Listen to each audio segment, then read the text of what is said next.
VC pro ভিসির অপসারণ চেয়ে প্রধান উপদেষ্টার কাছে কুয়েট শিক্ষার্থীদের চিঠি। 5 দফা দাবিতে রংপুর মেডিকেল কলেজ শিক্ষার্থীদের কমপ্লিট শাটডাউন, সড়ক অবরোধ। শ্বশুর পক্ষের কম লোকদের দাওয়াত দেয় জামাতার বাড়িতে হামলা, আহত 9। এবার ভরিতে ৩,২৪৩ টাকা বাড়িয়ে 22 ক্যারেটের 1 ভরি স্বর্ণের দাম ১,৫৪,৫২৫ টাকা। দেশ পুনর্গঠনের বড় সুযোগ তৈরি হয়েছে, মির্জা ফখরুল। আজহারুলকে মুক্তি না দিলে ৩ কোটি জামায়াতের নেতাকর্মী জেলে যেতে প্রস্তুত, শফিকুর রহমান।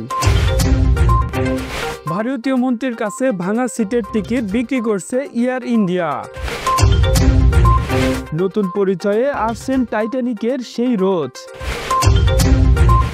অবশেষে ভারতে মুক্তি পাচ্ছেন সাকিবের দরদ। ডিপিএলে নাম লেখালেন সাকিব, তবে কি ফিরছেন দেশে? সমালোচনার ঝড়।